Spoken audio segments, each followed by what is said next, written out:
मी योजना करत स्मित संस्थापनाची संस्थापिका गेले 28 वर्षापासून निराधार आईबाबांसाठी कार्य करत आहे. मला आठवतं की बऱ्याच वेळा आपल्याकडे संस्था येतात आणि ते कार्य करतात. मी पहिल्यांदा आपण आलेले नाही ते एक संस्था आपल्याकडे आली होती ज्यांनी स्टार्ट केलं पहिल्यांदा इकडनं आणि त्यांनी असा विडा उचललेला की आम्ही ही संस्था कार्यरत करू, परंतु आम्हाला काहीच माहिती नाही की आम्ही संस्था कशी स्थापन करावी, काय करावं, काही माहिती नव्हतं. आणि त्यावेळेस आम्ही त्यांना सांगितलं होतं की संस्था म्हणजे ना आपण जे सदस्य आहेत ना हे येतील जातील, परंतु संस्था तिथेच राहणार आहे.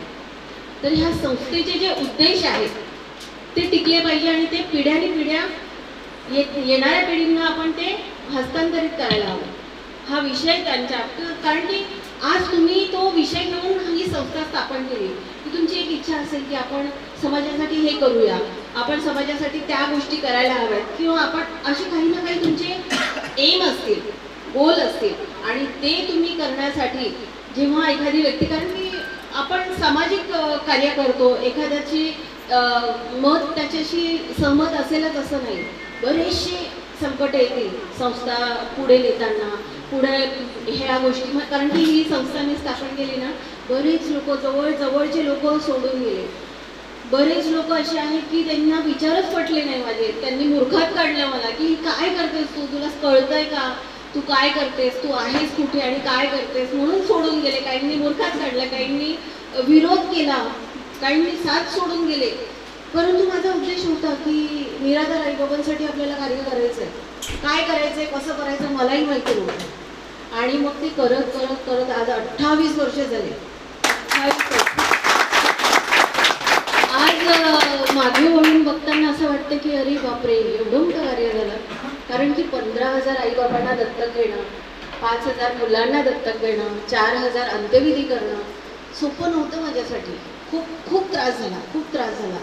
बरेच लोक सोडून गेले, त्याचा त्रास झाला. बरेच लोक परत आले, त्यात आनंद होता.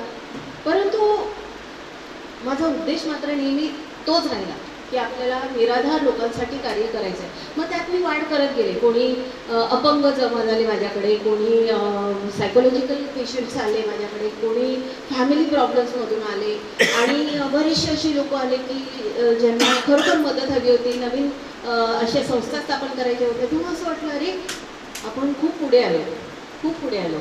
आणि जेव्हा तुमच्यासारखे लोक येतात ना तर मन भरून येतं. मन असं वाटतं की कोणीतरी आहे, कोणीतरी बोलणार आहे, कोणातरी समजतंय मी काय करते आणि मी समजू शकते. कारण की एक काळ होता की मी समजू शकत नव्हते लोकांना. आज समजू शकते, आज कळू शकते मला की मी काय करते, मी काय करायला हवं. आणि अशाच गोष्टी तुमच्याबरोबर राहतील. नेहमी भांडणं होतील, संस्थेमध्ये प्रॉब्लेम्स येतील, परंतु ही प्रॉब्लेम्स टिकवून ठेवायचे नाही, तर त्याच्यातनं मार्ग काढत राहायचा. मला KBCमध्ये मी गेले होते.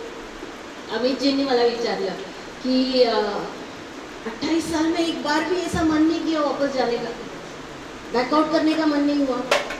मतलब सर पीछे के रास्ते में छोड़ चुकी हूँ, अब सिर्फ आगे ही बढ़ना है.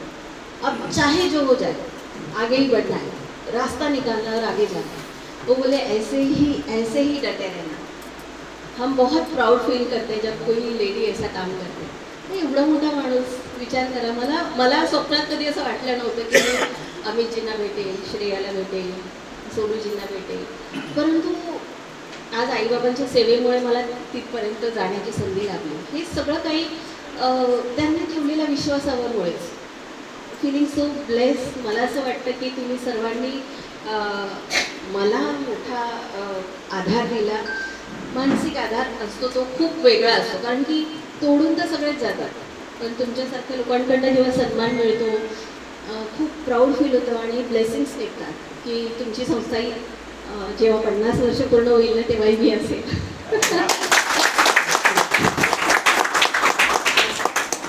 खरं तर तब्येत बरोबर नाही आहे आणि वैद्यदादा नागपूरवरनं माझ्यासाठी आले, माझं कार्य बघण्यासाठी, माझं हे सर्व कार्य समजून घेण्यासाठी की मी काय करते.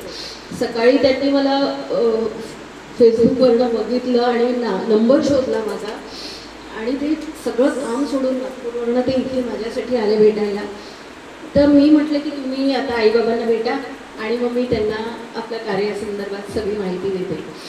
आज ते 2 कॉलेजचे संस्थापक आहेत आणि नागपूर ते मुंबईमध्ये अनेक ठिकाणी नर्सिंग कॉलेजेस पासून ते अशा संस्थांना मदत करतात.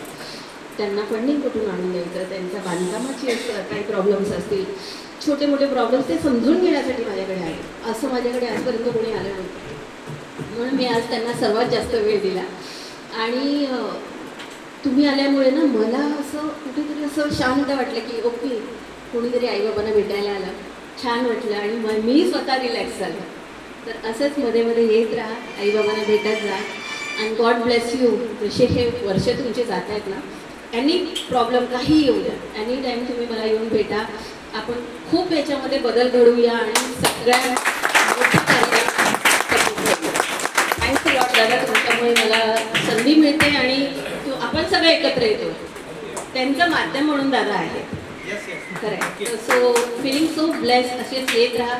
थँक्स अ लॉट आणि जेवणाचा आस्वाद घ्या. Thank you very much.